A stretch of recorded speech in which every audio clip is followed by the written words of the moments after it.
नमस्कार। रविंद्रनाथ टैगोर की लोकप्रिय कहानी संग्रह से रीता सरकार की प्रस्तुति उद्धार। यह कहानी लाड़ प्यार से पली एक बालिका की है। कहानी का प्रारंभ इस प्रकार है। गौरी पुराने धनवान घराने की बड़े लाड़ प्यार में पली खूबसूरत लड़की है। उसके पति पारस की हालत पहले बहुत ही गिरी हुई थी, पर अब अपनी कमाई के बूते पर उसने काफ़ी उन्नति की है।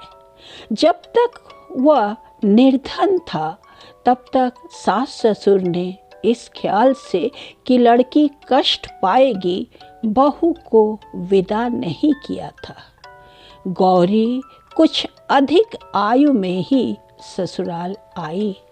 शायद इन्हीं कारणों से पारस अपनी खूबसूरत जवान पत्नी को पूरी तरह अपने हाथ की चीज़ नहीं समझता था और आदत में शक तो उसमें बीमारी बनकर समा चुका था। पारस पछाव के एक छोटे से शहर में वकालत करता है। घर में परिवार का कोई न था। अकेली पत्नी के लिए उसका दिल हमेशा उतावला बना रहता। बीच बीच में वह अचानक बेवक्त में अदालत से घर चला आता। शुरू में पति के इस तरह अचानक चले आने का कारण गौरी की कुछ समझ में नहीं आया। बाद में वह क्या समझी सो वही जाने। बीच बीच में वह अकारण ही गौरी के नौकरों को भी भगा देने लगा। किसी नौकर का अधिक दिन तक बने रहना उसे सहन नहीं होता। विशेषकर काम की कठिनाई का ध्यान करके गौरी जिस नौकर को रखने के लिए आग्रह करती, उसे तो वह फौरन ही निकाल बाहर करता। तेजस्विनी गौरी को इससे जितनी चोट पहुंचती, उसका पति उतना ही विचलित होकर कभी कभी ऐसा व्यवहार कर बैठता कि जिसका ठिकाना नहीं। आखिर जब वह अपने घर को संभाल न सका और नौकरानी को अकेले में बुलाकर उससे तरह तरह के सवाल करने लगा, तब सब बातें गौरी को मालूम होने लगी। कम बोलने वाली स्वाभिमानी स्त्री अपमान की चोट खाकर शेरनी की तरह भीतर ही भीतर उबलने लगी और घुमड़ने लगी, और इस पागल संदेह ने दंपति के बीच में पड़कर खंड प्रलय की तरह दोनों को बिल्कुल बेरुखा कर दिया। गौरी के आगे अपना गहरा शक जाहिर करने के बाद पारस की झिझक और शर्म जब बिल्कुल ही जाती रही, तब वह रोज ही पग पग पर साफ साफ शक प्रकट करके पत्नी से लड़ने लगा, और गौरी उतनी ही चुपचाप उपेक्षा और पैनी नज़रों के तेज तीरों से नीचे से लेकर ऊपर तक उसके सारे शरीर को लहूलुहान करने लगी। इस तरह दाम्पत्य सुख से छूटकर उस बे औलाद युवती ने अपना सारा अंतर्मन धर्म की चर्चा में लगा दिया। हरिमन सभा के नए प्रचारक ब्रह्मचारी परमानंद स्वामी को बुलाकर गौरी ने उनसे दीक्षा मंत्र लिया और भागवत की व्याख्या सुनने लगी। नारी हृदय का सारा विकार का प्रेम एकमात्र रूप में एकत्र होकर गुरुदेव के चरणों में लौटने लगा। परमानंद के साधु चरित्र के संबंध में किसी को भी कोई शक न था। सभी उनकी पूजा करते थे, किंतु पारस उनके विषय में मुंह खोलकर शक प्रकट न कर सकने के कारण अधिक बेचैन हो उठा और उसका शक दिखाई न पड़ने वाले फोड़े की तरह धीरे धीरे खुद उसी के मन को कुरेद कुरेद कर खाने लगा। एक दिन जरा सी बात पर जहर निकल आया। पत्नी के सामने वह दुष्चरित्र पाखंडी कहकर गाली देने लगा और कहते कहते कह बैठा, तुम अपने शालिग्राम को छूकर धर्म से बताओ तो उस बगुला भगत से मन ही मन प्यार करती हो या नहीं। गौरी पांव तले दबी नागिन की तरह एक पल में उग्र रूप धारण करके झूठी होड़ से पति को छेड़ते हुए भरे हुए गले से बोल उठी, हाँ करती हूँ, तुम्हें जो कुछ करना हो सो कर लो। पारस उसी समय घर को ताला लगाकर पत्नी को ताले में बंद करके अदालत चला गया। बर्दाश्त से बाहर गुस्से में भरकर गौरी ने किसी तरह दरवाज़ा खोल लिया और उसी समय वह घर से बाहर निकल गई। परमानंद अपनी एकांत कोठरी में बैठे शास्त्र पढ़ रहे थे। वहाँ और कोई भी नहीं था। सहसा गौरी बिना बादल की बिजली की तरह ब्रह्मचारी के शास्त्र अध्ययन के बीच जाकर टूट पड़ी। गुरु ने पूछा, यह क्या है?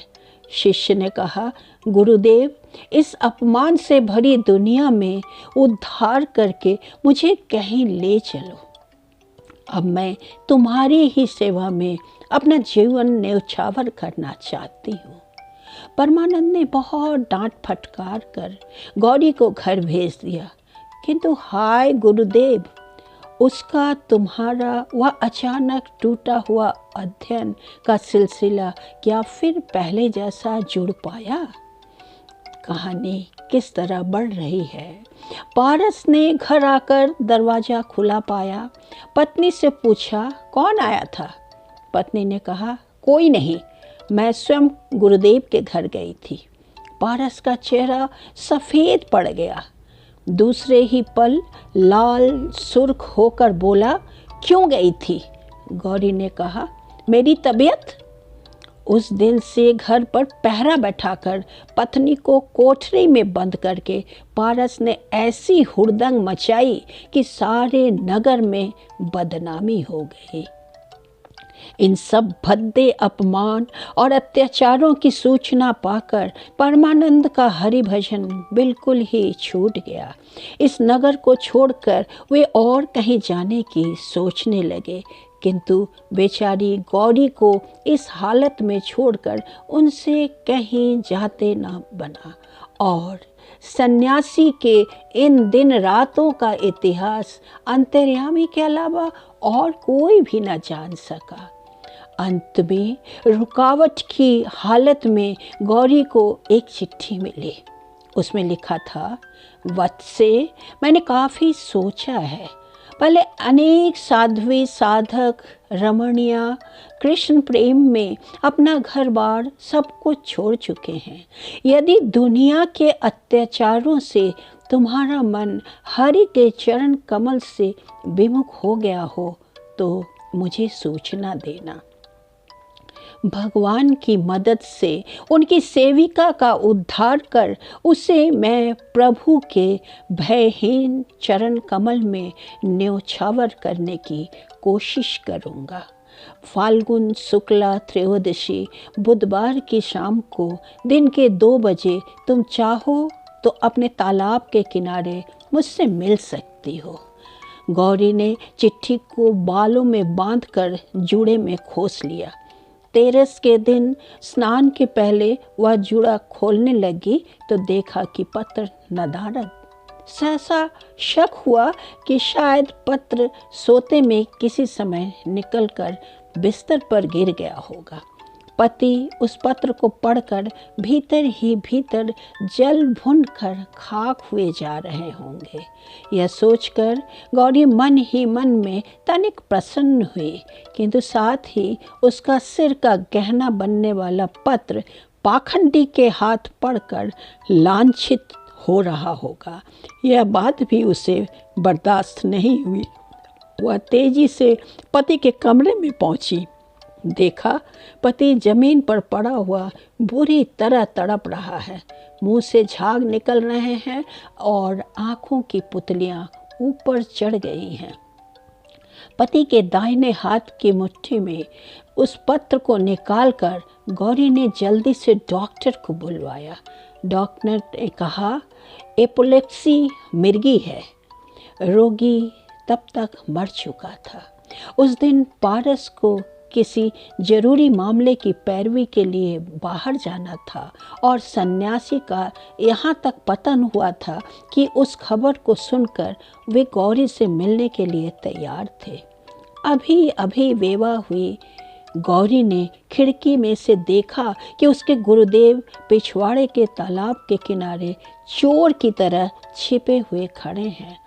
अचानक उस पर बिजली सी टूट पड़ी। उसने आंखें नीची कर ली। उसके गुरु कहाँ से कहाँ उतर आए।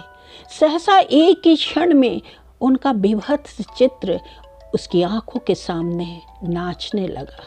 गुरु ने पुकारा, गौरी। गौरी ने कहा, आई गुरुदेव। मरने की खबर पारस के मित्र वगैरह जब घर के भीतर पहुँचे तब तक देखा कि गौरी भी पति की बगल में मरी पड़ी है। उसने विष खा लिया था और इस जमाने में इस आश्चर्यजनक साथ साथ प्राण त्यागने के उदाहरण से सती की महानता ने सबको दंग कर दिया। ये थी पति पत्नी के मध्य अनदेखा प्रेम और उसकी अंतिम लीला। धन्यवाद।